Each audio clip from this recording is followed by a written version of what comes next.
Thank you so much for joining me today, Matt. We're here to discuss your fabulous book, Crossing the Threshold. People will probably know you from your channel as well, Footnotes to Plato. But this book is really, I mean, you're on the money in terms of what the question is at the moment in philosophy and for the future of philosophy. What 400 years of modern philosophy has unfortunately spent all its time discussing. So I suppose to kind of get people into it at the start, what is the Kantian divide? You talk about modern philosophy as a crime scene. What was the crime? Who did it? And maybe lay out the scene for us if you can. Well, I'm very excited to be in conversation with you, Mahon. So thanks for inviting me on to talk about this book and this question. The Kantian divide. I refer to the crime that you're mentioning as imagicide. The power of imagination was something that all the philosophers going back to the ancient Greeks wanted to understand, but were also a bit there was a need to hold imagination at a distance because it could very easily swallow you. I mean, Plato would talk about this in terms of like a kind of divine madness that might overtake you if you were to just fully immerse yourself in this imaginative power that's at the base of the soul. And this becomes an important theme for Kant as well in his critique of pure reason, where he's beginning that book by saying, look, human beings just we come divided into these two powers or faculties, sensibility and understanding, percepts and concepts, right? And a lot of the work of thinking, as Kant understood it, was an attempt to put the two together, to synthesize concepts with percepts. And he realized in the course of writing the Critique of Pure Reason, especially in the first edition, right, that imagination is really the common core of what appears to be these two divided halves of sensibility and understanding. And he admits this. He says, like, literally, that the imagination is the mysterious root of our two powers, sensibility and understanding. And it somehow mediates between the two. He develops this idea of schematism, right, which connects abstract concepts of the understanding to our perceptual experience of space and time and objects within space and time. And so, Kant was reading dogmatic rationalism coming out of Leibniz and Christian Wolff at the time in Germany. And he got a hold of David Hume, this British empiricist who was challenging that whole idea of a priori metaphysics. And his philosophy is an attempt to bridge this divide, right, between the empiricists emphasizing percepts and the rationalists emphasizing concepts. And what he pulls off is quite brilliant. But there's a sense in which, in the second edition of the Critique of Pure Reason, in response to critics who were mistaking Kant for more of a subjective idealist, Kant was trying to hold a better balance than that. In response to these critics, he downplayed the role of imagination. He kind of backed away from this mystery to instead focus on the division between the phenomenal realm that we can apply our concepts to and what he called the realm of things in themselves. And Kant really, if he didn't leave us with an ontological dualism, as you get in Descartes, between thinking substance and extended substance, in Kant we have an epistemological dualism where we're left with conceptual knowledge of a perceptual arena that is all in some way constructed by the transcendental conditions of our own knowing, our own instrument of knowing, let's say. So Kant leaves us trapped in this epistemological solipsism, would be one way to put it. And in this book, I'm trying to acknowledge Kant's achievement, but also look again at what he backed away from, which is imagination, and try to redirect our philosophical attention to that. Yeah, it's super interesting that Kant's not really a bad guy here, because it's easy to kind of paint him. I suppose the subjective idealist claim maybe is to try and put him into that box of on one side of the divide or other, but he really does seem to be trying to pull together the worlds of the materialist determinist paradigm that's emerging, and then also the subjective inner moral sense that has become so bifurcated, even between rationalists and empiricists. And we're still completely struggling with this dualism today. I mean, you see this everywhere, with something I was talking about with Ian McGilchrist, and my last podcast was on like Robert Sapolsky's Determined book, and you see like the kind of the a lot of these ideas that were in philosophy, 300-400 years ago, are still ticking along, even though somebody like Kant attempted to kind of bring them together. I mean, how does are you implying in a sense that free will is part of the imagination then? Is there a connection in that? It is. I think that is a connection. There's another Kantian dualism besides this phenomena, noumena, or appearance and thing in itself dualism that he leaves us with. There's this theory practice dualism that you're kind of hinting at here. Kant writes another critique, the critique of practical reason, after the critique of pure reason, which dealt with theoretical reason. And he does claim, when he's talking about practical reason or our freedom to act autonomously, to be our own lawgivers, he says that capacity that we have does actually grant us some access to this noumenal realm that he forbids us theoretical knowledge of, right? So in our practical activity, Kant says, yeah, we're free. How are we free? I can't explain it to you in terms of science, which is mechanistic and deterministic, but we must be free, because if we weren't free, that very scientific knowledge wouldn't be possible. We wouldn't be able to think it.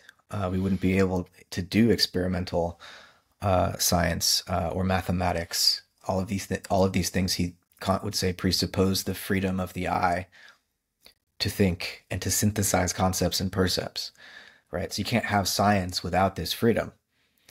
Even though that scientific knowledge can't understand the possibility of its own freedom.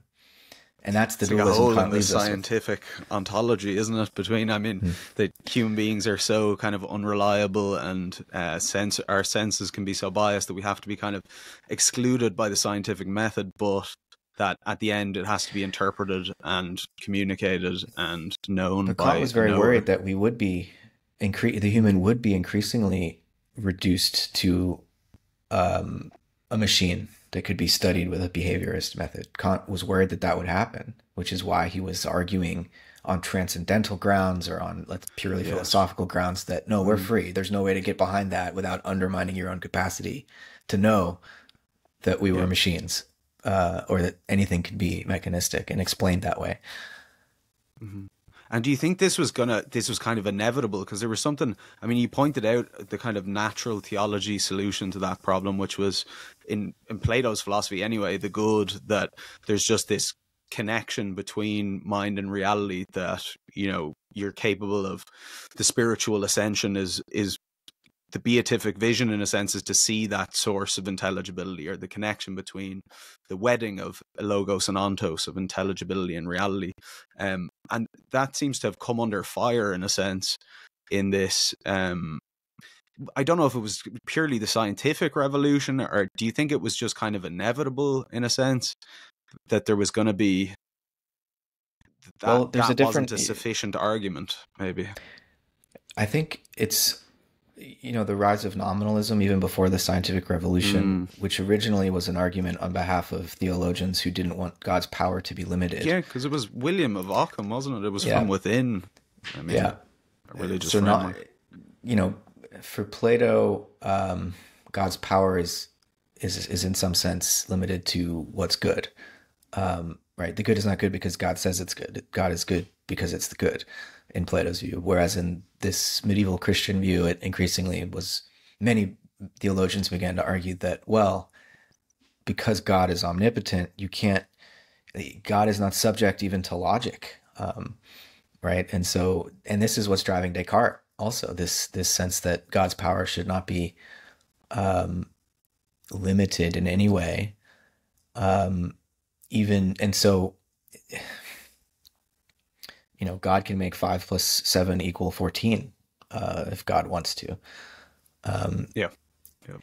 That, I think, is where we start to, and it's not that we can avoid the nominalistic challenge. And I mean, in my book, I try to confront Nietzsche on this and related issues, like the whole idea of an essential good, or a telos that would inform the world and inform each of us within that world about what we ought to do.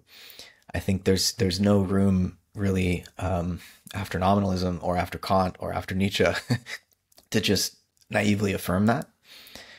But I think, the reason I draw on Whitehead and Schelling as a way beyond these Kantian divides is because I think they provide us a way of returning to theology that's not onto-theological, which is a term Kant used, but Heidegger really emphasizes as a way of saying,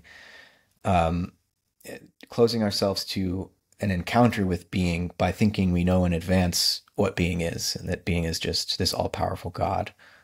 I don't think Schelling and Whitehead's theologies are doing that. They're more experientially rooted rather than rooted in some a priori metaphysics or something. Yeah, and that way I suppose you don't need a final end that everything's tending towards, of, say, that there's like a final form of life that is, the whole universe is kind of, which becomes quite deterministic in a way. But I suppose to go back to the nominalism, because that really is the start then of the prioritization of the physical and the demotion of the imagination, because things that are imaginary, I mean, you do see it in Plato as well, because we have this duality to the imagination that on one hand it affords us perception that isn't possible by just our sense perception, but on the other hand, it can lead us to delusion and madness, as you pointed out. And do you think the nominalism, because it seems a lot of science is just like, all right, we can't trust that, we kind of have to just cut that off, like it's a bit mysterious for us to be able to use it fully, because it's not, I mean, I don't know if you'd call it methodological, I suppose, or it's hard to schematize in that way. Yeah, there was some thoughts. One of the other important themes in this book is this cosmotheanthropic vision or principle that the philosopher Raimundo Panikkar develops, where when we imagine God and we imagine the human being, we're always working with analogies, and so to understand the human being as all of our capacity for knowledge and for action as rooted in this power of imagination. We're also, I think, analogously talking about a kind of God that doesn't have omnipotent power to create a universe from nothing. But if God's power of creation is imaginative, like our power of creation, then God's going to always be creating, like, in the middle of things, without a clear separation between what's body and what's mind, or what's sensory and what's intelligible. It's all mixed up. I mean, imagination is just as sensual as it is essential. I mean, or archetypal, right? It's totally the point of meeting and contrast between those that division. And so, yeah, if we're reimagining our human power of conscious knowledge or conscious action, we're also always reimagining the divine, and what we mean by creation, what we mean by a world that is quite obviously ordered, but also open, in the sense that order is unfinished and still in the process of ingressing, would be Whitehead's word, or emanating, if we want to use like a word that Vervaeke is borrowing from the Neoplatonists. Yeah.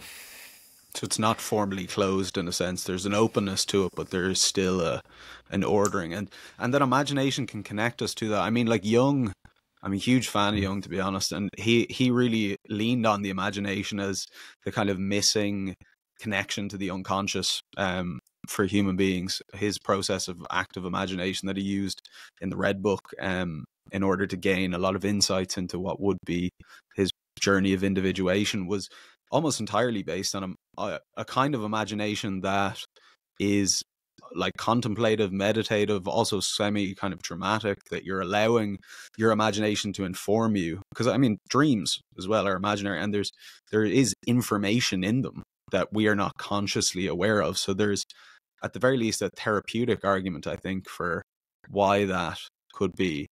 I mean, in a nominalist framework, you can't admit any of that into the pantheon of knowledge. Well, nominalism assumes that the adult human being, the adult ego with its physical senses, is the final stage of development for the human, right?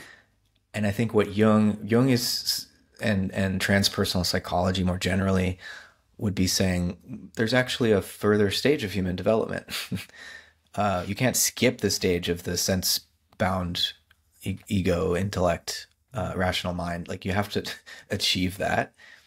And then you can continue to develop where the ego recognizes, I mean, this was Jung's journey as he laid out in his Red Book. It's a confrontation with madness in a way. The ego has to recognize that it's not the master of its own house, and that there are other complexes at work, other modes of consciousness within one's own psyche, and that the ego, to the extent that it thinks it's in charge, is repressing those other complexes. And, you know, for Jung, to not acknowledge the agencies at work in the unconscious psyche is to be to have one's fate determined by those unconscious complexes. And so confronting this imaginative, generative core of our own souls, our own experience, is this initiatory path.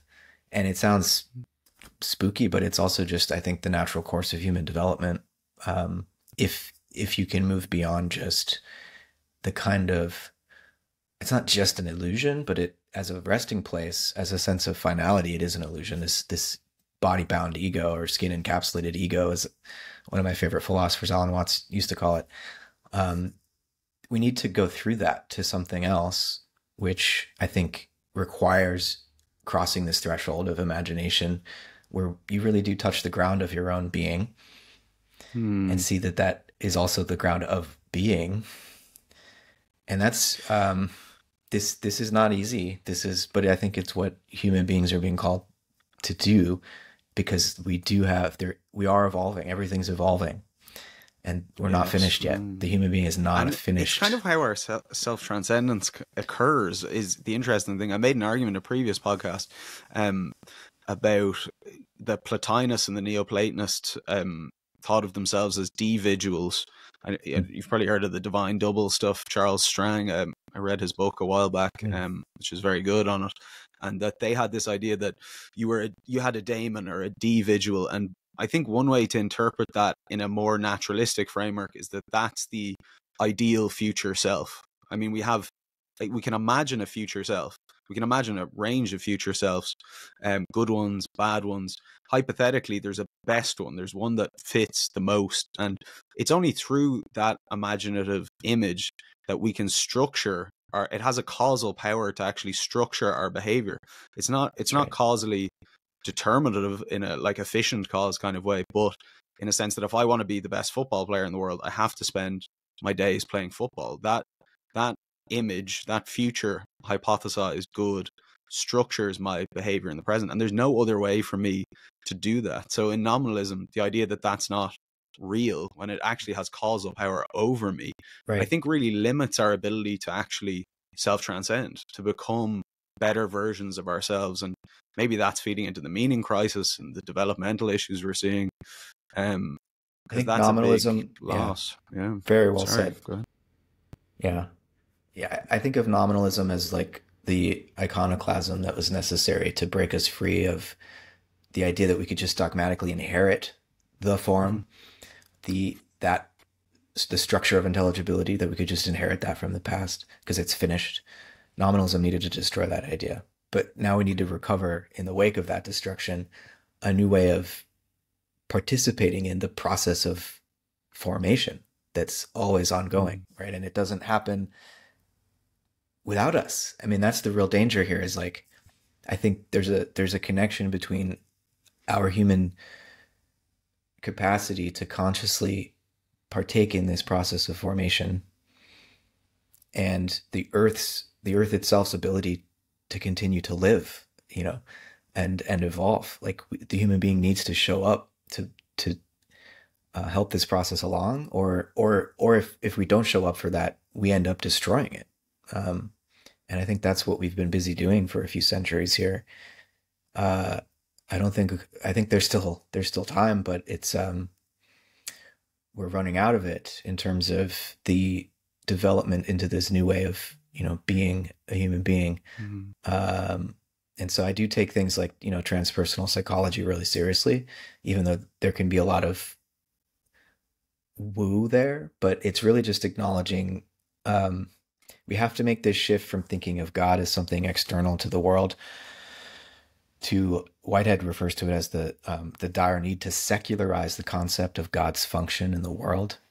And so, as you were describing the way that, like, this ideal self is this cause from the future, there are future forms that lure us towards them, and so they affect the present. That's God's doing. That's what Whitehead would refer to as the immanent divine eros, the Greek term for love, that's pulling us to involve ourselves more in the world because we believe it can be more beautiful, right? And that's not a God outside the world who designed it all in advance and sets it running like a machine. It's a God that only has power to persuade through our own experience as creatures of what would be better, of what would be beautiful, of good or good and true. So it's I think a more secular image of God after nominalism destroyed the more overly transcendent image of God. Yeah, and at the same, that's so, because it requires our participation in it, even in that, the idea of the ideal future self. I mean, that, because that was a big shift for me, I suppose, coming from a more, I suppose, like, implicitly materialist framing. I wasn't particularly happy about it, but I was like raised as an atheist, so I looked very much at religion as a series of kind of just disconnected fictions or stories, and so the idea that future image could have causal powers over how we behave, and the shift between what's real as what's physically real and what's real as in causally powerful, like, because for the Neoplatonists, that divine double was realer than a material object in any sense, because it has such power to transform us. Like, we have this separation between what's real for us and what's powerful and what's actually transformative. And I think it's put us on a real dilemma whereby what's true is meaningless and what's false is meaningful. So it's like to be affected by that meaning is somehow to be living a lie if you're believing these imaginations, but then to have the truth, you're cut off from all of this imaginative development. And I think that's where a lot of modern individuals are struggling. I suppose maybe to come back around onto Kant. Well, I know, sorry, you can go ahead and maybe come back and then we can circle back. Sorry. Well, just the one comment I would want to amplify in what you're saying there is, like, instead of having this split between what can have a causal effect and what's physically real, Whitehead borrows this line from Plato's dialogue, The Sophist, where Plato says being is power, or Plato has Socrates says being is simply power, where power is not just the ability to act on something else, but to be acted upon, to affect and to be affected by. That's what being is that. And so it's a very relational vision, shifting us away from having to even split something physical from the forces that it exchanges with other physical things. It's like being is the forces. And Schelling does something similar in his philosophy of nature. So that's a very important shift conceptually. It might sound really abstract, but it has real consequences for how we understand for our ontology. I mean, what we think is 100%, real. and how we connect, because that kind of, like, the shift from, like, naive realism whereby we look at the objects as objects, and it's almost like Kant, you talk about how he, like, inverts he's like the Copernican revolution of the mind, whereby they're thinking that it's this in naive realism, we're almost like a camera that just records the world and it is as it is. But Kant goes the other way and says, okay, no, our cognition is structuring, space, time, the conditions of it, which is probably what opens him up to the charge, I suppose, of subjective idealism. But do you see that then as Kant, because you talk about them as the guardian of the threshold in a sense. So is that to get away from the naive realism, which has, certain problems, that's a slightly more developed version to be able to see the cognition in the object, but perhaps that's not the final resting point? I mean, Kant is in a way like one of the first philosophers to reveal the relational essence of experience, which is to say we can't separate ourselves from the phenomena that we observe, because we are part of what is organizing them as phenomena. And that's a deep insight, to be able, it's Kant seeing himself seeing. And that self-reflexive move where you're not just asking, what do I know? But you're asking, what can I know? What are the conditions of the possibility of any knowledge whatsoever? And that's just a new question.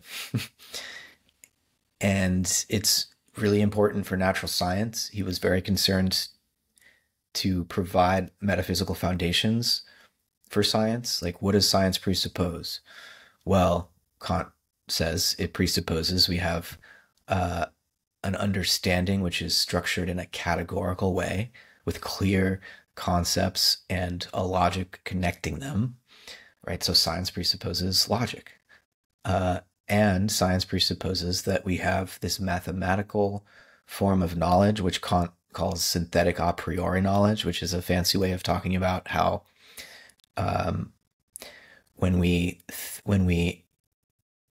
imagine space, where or we imagine time, that there's a certain order that we have intuitive access to that structures anything we might then go try to measure in nature in advance of our measuring it, right? And so this is why we can do... Which is familiar in physics now. Physics, yeah, exactly. We could do physics, mathematical physics, and there's still to this day all sorts of questions about this miraculous correlation between mathematical models that we can come up with and our empirical observations of the way that the physical world operates.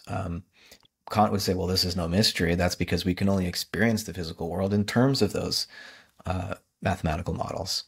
And, math has advanced beyond the Euclidean form of geometry that Kant knew about, and arithmetic has advanced, in the late 19th and through the 19th and 20th centuries, especially. So we have non-Euclidean geometries, and we have all sorts of higher mathematics, category theory, and things that I'm not equipped to talk to you about. But that doesn't necessarily challenge Kant's basic point, right, about this self-reflexive move that he's making and the way that the structures of our imagination do, in some sense, provide the structure of the world. And so either we accept that as this subjectivist critical posture that we can't know anything at all, or, what I'm trying to say is our own imagination is itself a finite repetition of a cosmic imagination, and we can access that cosmic imagination, and we need to develop a method for doing so scientifically, but we can access it and begin to develop knowledge that's not limited to the physical senses, because we already kind of have that with the synthetic a priori mathematical intuition that Kant was talking about. So this is why Kant's not the bad guy. He's the guardian of the threshold into a new way of doing science.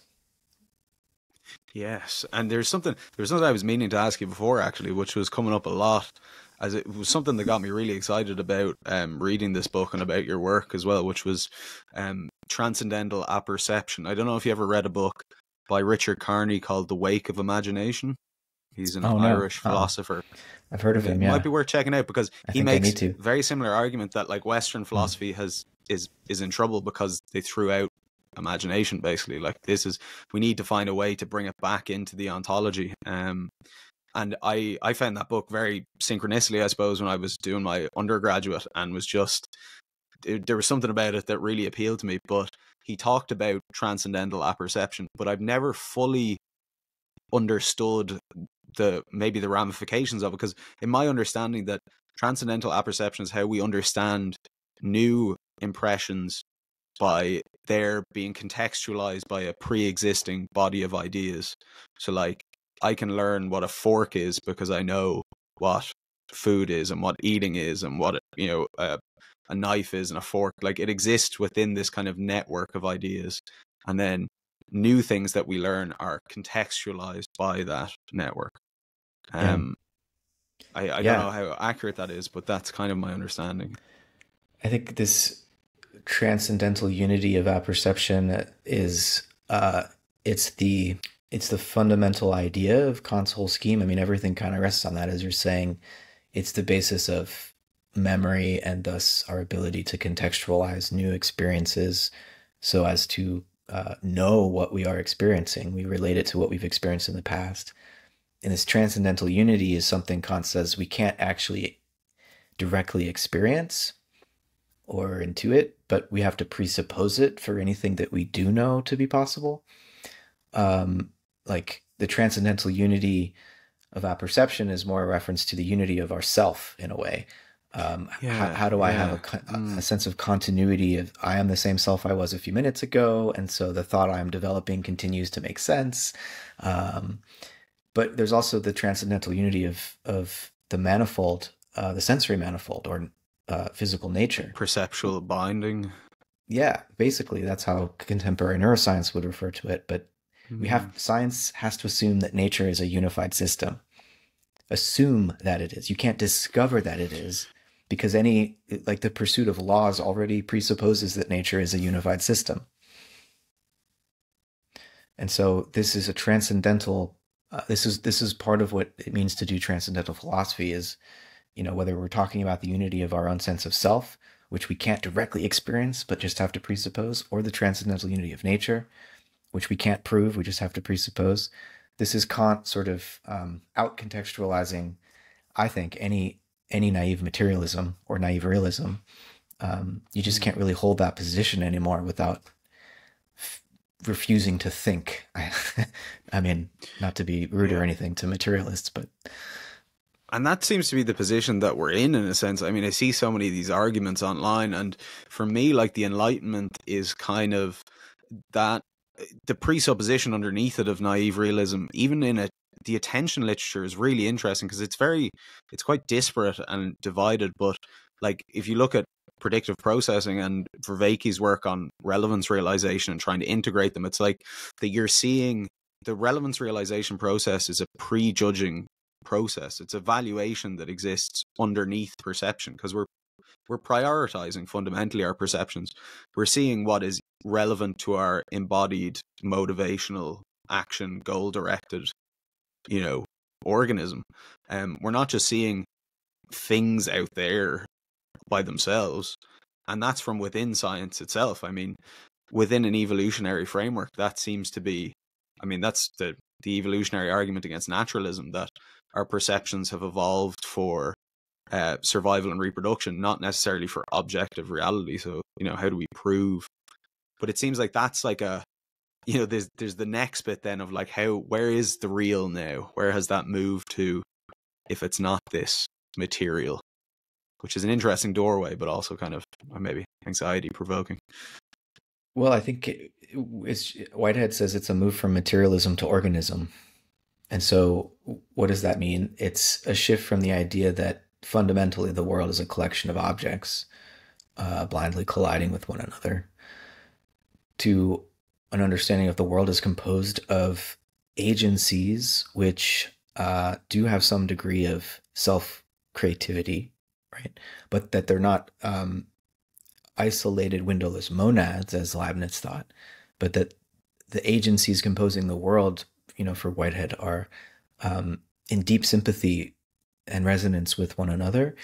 And he wants to be able to say that they are sharing a nexus in their activities, while also moment by moment breaking free of any closed order established by that nexus. So as to, it's like, instead of a finished space-time fabric that you might imagine in an Einsteinian universe, Whitehead's fabric is still in the process of weaving itself. It's fraying at the edges. And every edge is like the hyphae of a mycelial network continuing to burrow into the unknown, into possibility. And the physical world that, we've, for the last few hundred years, the dominant culture has increasingly led us to believe is all that there is. The physical world is more like the wake left behind the creative activity of these agencies, these actual occasions of experience, as Whitehead calls them, or organisms. And so it's not that the physical world isn't real. It's very real. It's in fact what's most actual about reality. But reality also includes the possible. And that's everything that's present here and now in its absence. In other words, it's the ideal self that's luring us from the future. It could be, we want it to be here. It's not yet here, but it has a causal influence because we desire it. We want it. We are striving for it. And that kind of agency that's born out of this, at the fraying edges of what's already actual and what's still yet possible, that's imagination. That is what we ultimately are, and what Whitehead's whole philosophy is trying to orient us within, right? To put us in that situation and give us a sense of how we can better participate in it.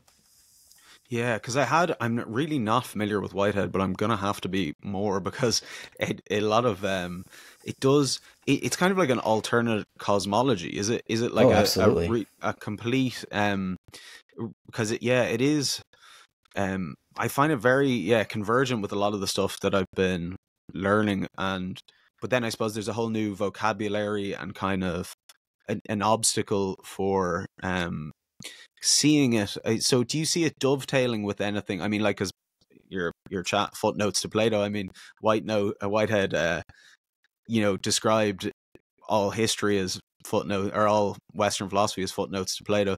Do you think is it in Plato as well? Is there an origin there, or is Whitehead's thing just like totally without precedence? I don't think it is, actually. I mean, it's hard to fully understand his philosophy at first pass because of all the new words, but most of the words aren't even actually new. He's just resuscitating old English words, concrescence, prehension. They're kind of just, they fell out of use. But he's not that new.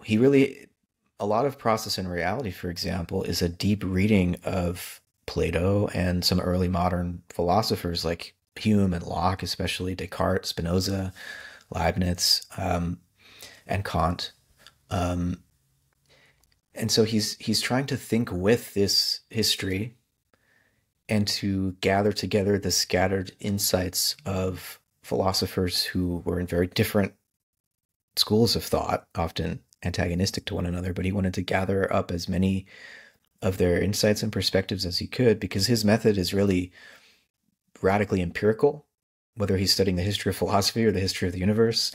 So he wants to include as much as he can. Every experience counts as another facet of reality, another way in which reality reveals itself. And so he wants to include it all as part of the evidence that his account, his cosmology, would need to elucidate or explain or interpret. But yeah, of course he's doing something quite novel. I mean, putting Whitehead in historical context might help, and I'll give the SparkNotes version of this. He's at Cambridge teaching mathematics for 2 decades. He meets Bertrand Russell at the turn of the 20th century. They work on Principia Mathematica to develop a mathematical logic to really prove why 1 + 1 = 2. And they get 3 volumes in, and there's all sorts of paradoxes and like patchworks that they have to put on this system they're building in order to avoid self-contradiction. And Whitehead kind of gives up on it. They don't even bother with the fourth volume. Russell's dismayed. He really wanted the certainty he could achieve by finishing this system. And part of what Russell and G.E. Moore and other Wittgenstein and other early sort of Anglo-American analytic philosophers at that time were trying to do was throw off this old British idealism, this view of sort of a mystical unity of all things, and that all of our finite knowledge is kind of illusory, and really we're just, you know, part and parcel of this larger world current that finally is a kind of mind.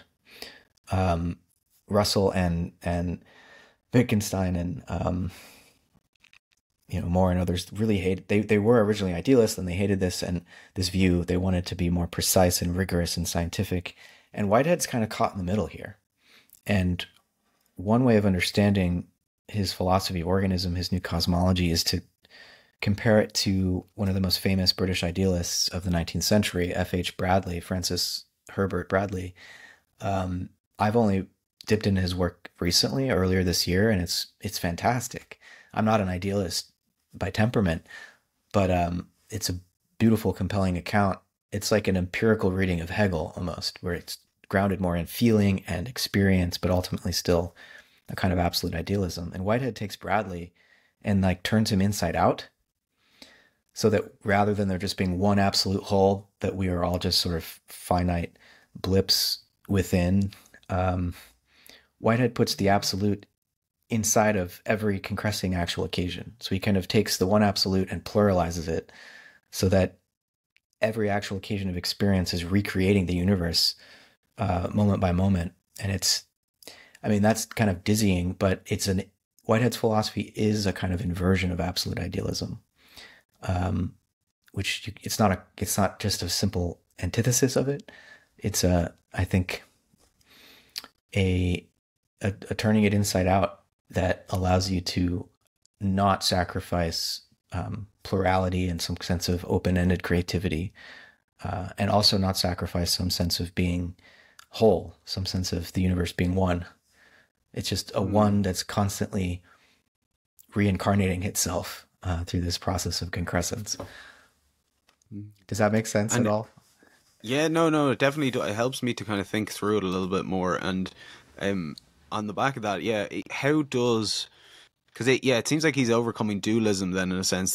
There is a kind of unity. But as far as I understand, Whitehead was a Christian as well, because that was something that him and Bertrand Russell had some issues over. I'm not sure if he was Christian, really. I mean, his father was an Anglican minister and educator. His grandfather was an Anglican minister and educator. He's a descendant of George Whitehead, the Quaker religious freedom fighter.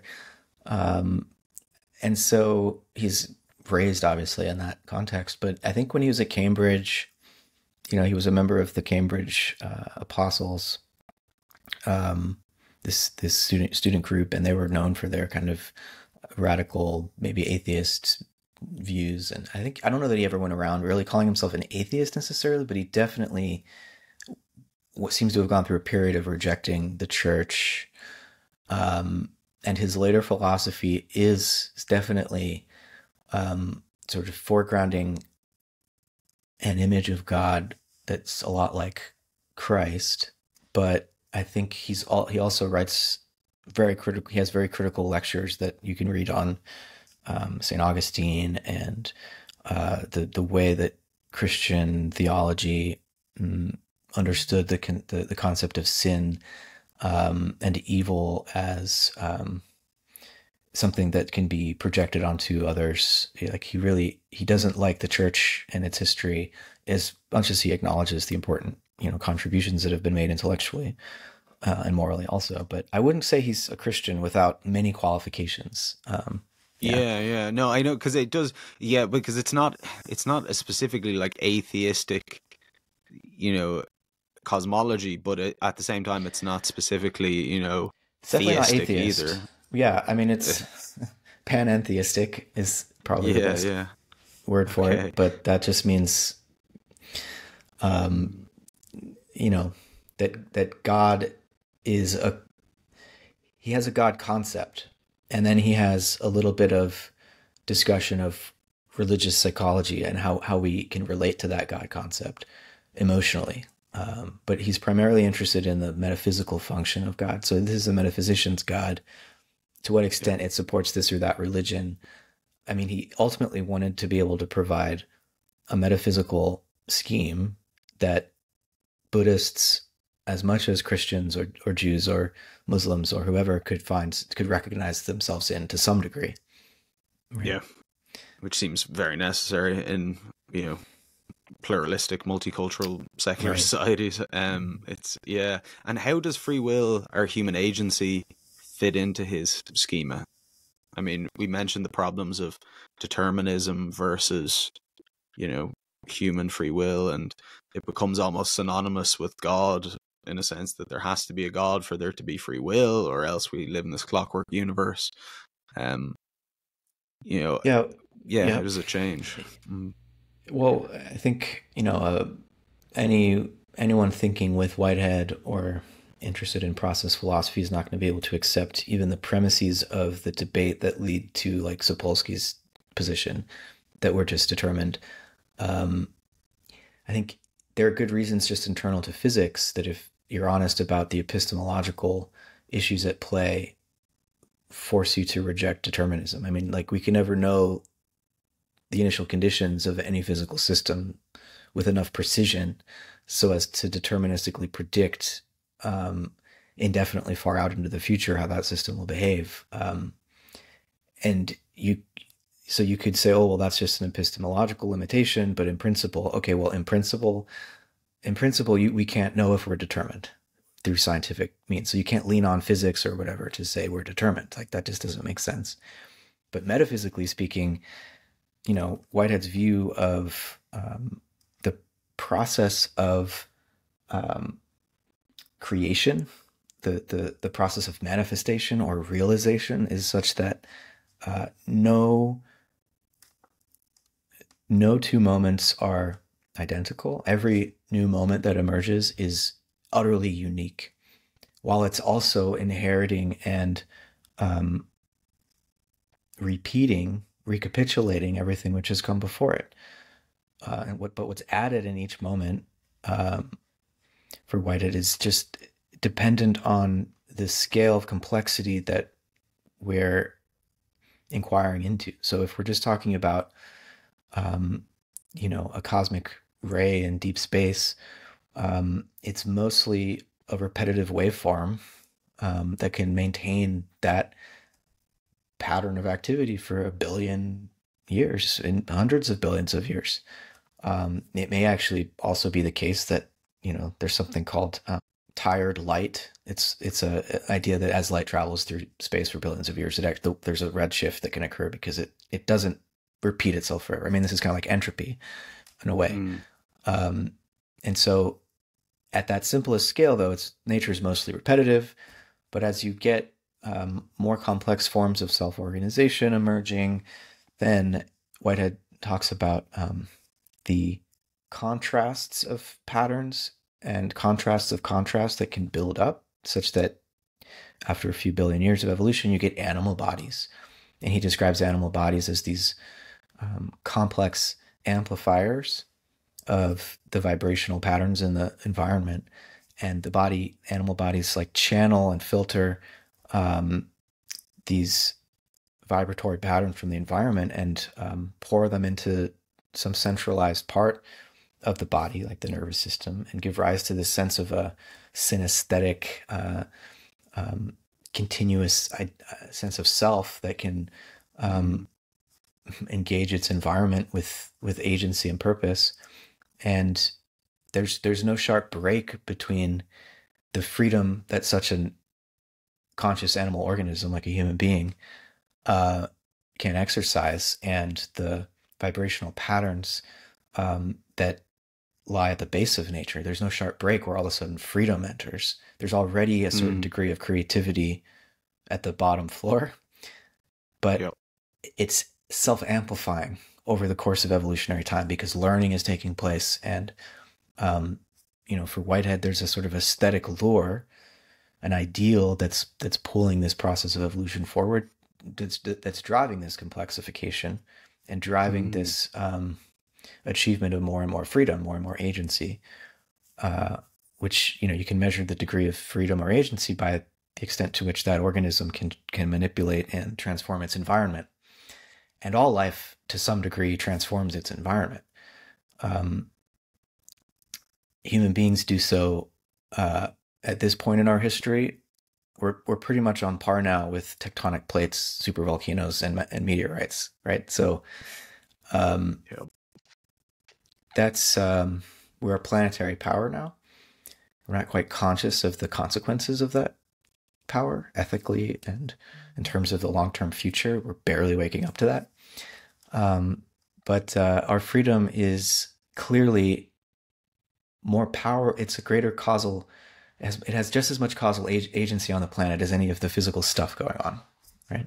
That is, yeah, it's such a good point that in an open universe that's not, in the materialist picture where the universe is a formally closed system, like freedom is the abnormality, but in a open system where things are continually, it is laden with its past and pregnant with the future. It's constantly going through this process of, it leaves a trail, but it's on the journey that's creating it. I mean, freedom is the norm, really. It's not. It's stasis is the unusual case of the kind of motion and flow that is, which makes so much more sense. I mean, it really, and it was something that really struck me about your book, which I've heard before, but never actually struck me, was the idea of this vegetable kind of universe, like the in-between of, like a vegetable almost between like the object and the subject, like they're alive but kind of like an object, and acting as like this in-between for life. I'd heard of these kind of ideas before, but it never actually struck me as something that made sense. So I wonder if does that kind of fill in some of the gap as well for you? Yeah, that's actually a better metaphor than the idea that the physical world is the wake left behind this creative activity, to think of it like a tree, because the complexity achieved at the branches, the twigs, the leaves, the flowers and fruits that occur at the edge of the growth of this tree all depend on the support of the trunk, right? And so it's not like the physical world is just the wake we leave behind. It's like, no, that's our support system. We're like, our capacity to move our bodies is totally dependent on the iron in our hemoglobin that was forged in dying stars. Like, so that's all part of the trunk that makes possible the agency that we express right in this moment, that I'm able to keep my muscles oxygenated.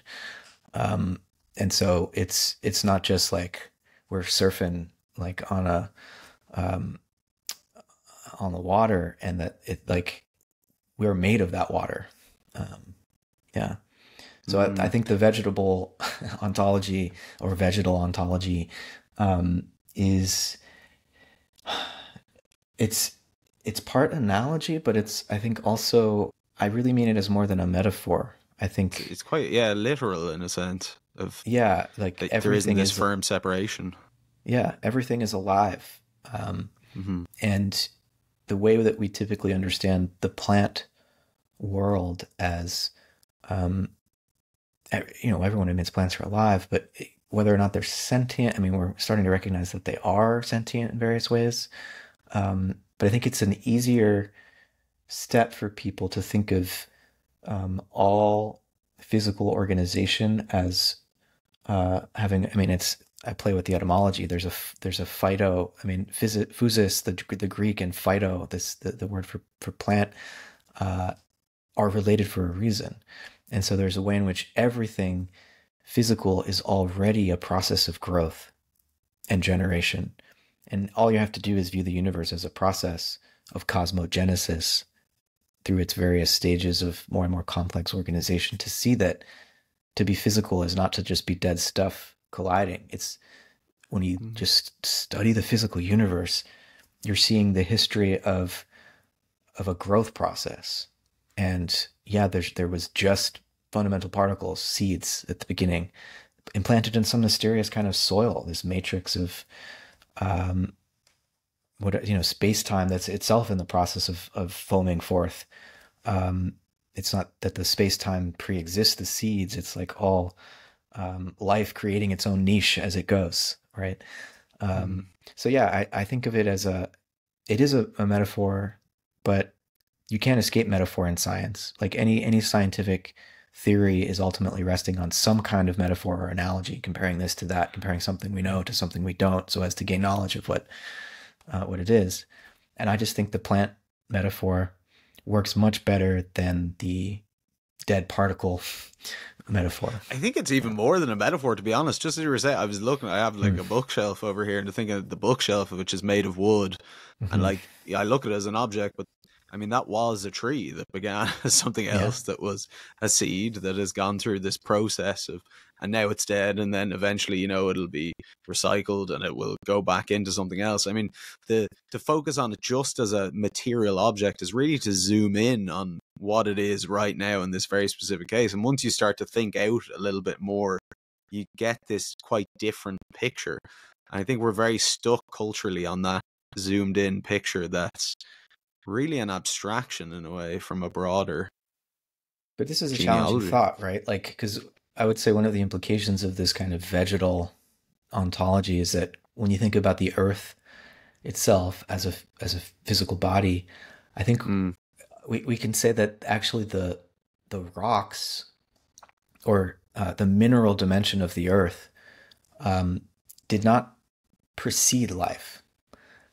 Everything that we recognize as the mineral, whether it's the soil, the rocks, everything. I mean, we could say that the mantle and the core, that's not made by life, but I think there's a way in which life on the surface still participates at that depth, nonetheless. But just to grant that the very tectonic movement of the plates, many geologists argue, is driven by the buildup of calcium deposits because of microscopic sea creatures whose skeletal systems are made of calcium, coccolithophores, I think they're called, and that there's so many of them, it just builds up over millions of years. It sinks the tectonic plates down and drives that process.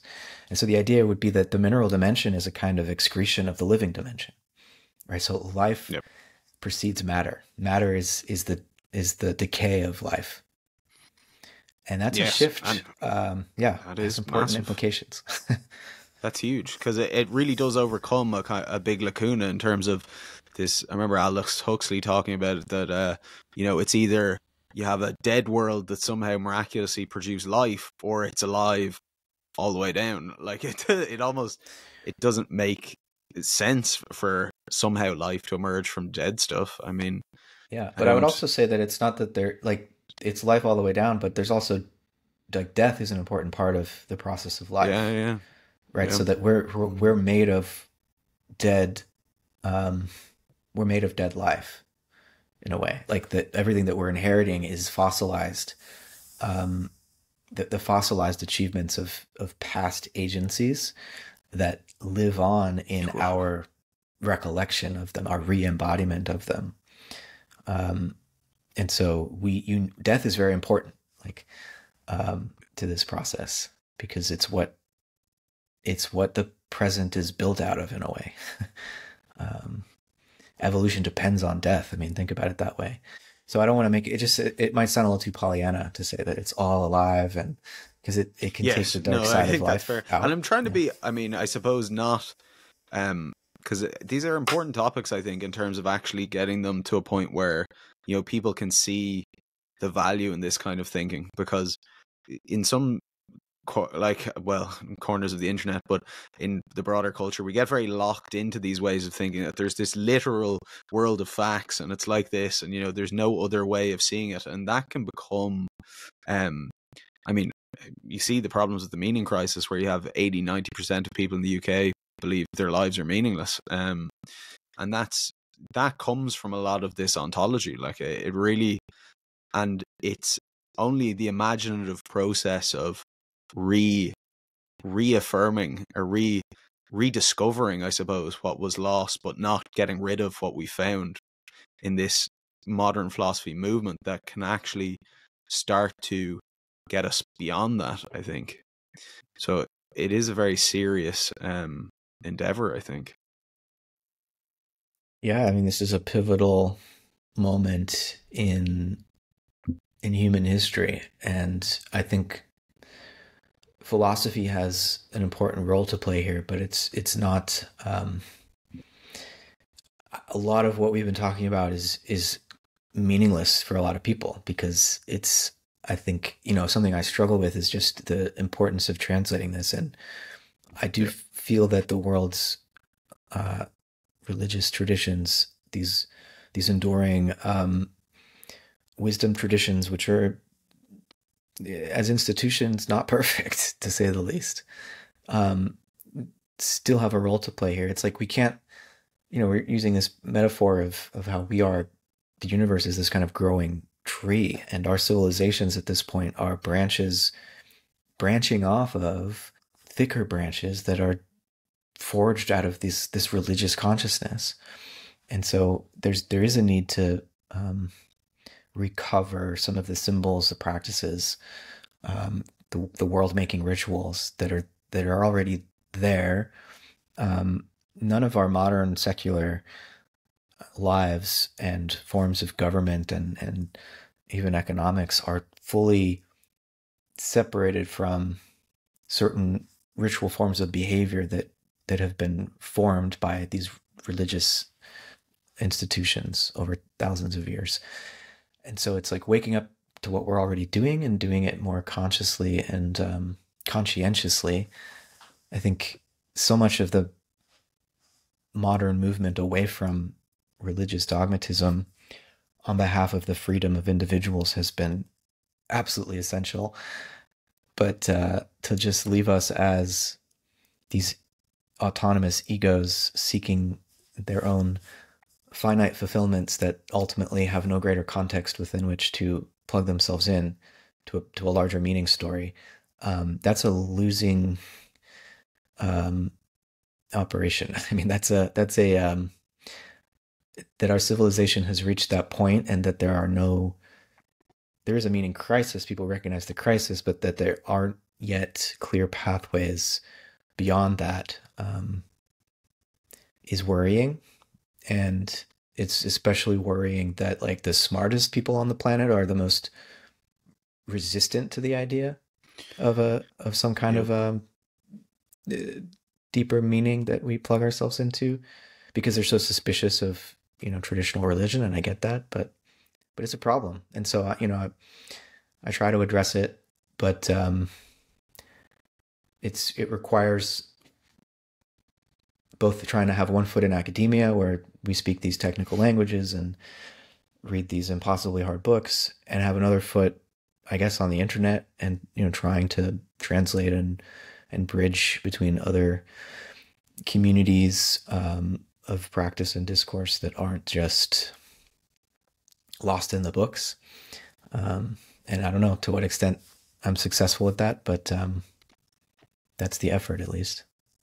Yeah, and this isn't a shameless plug, but you can definitely feel it from the book. That was something I noticed, because the topics are very difficult, very deep, but your language and the way you write is very charitable.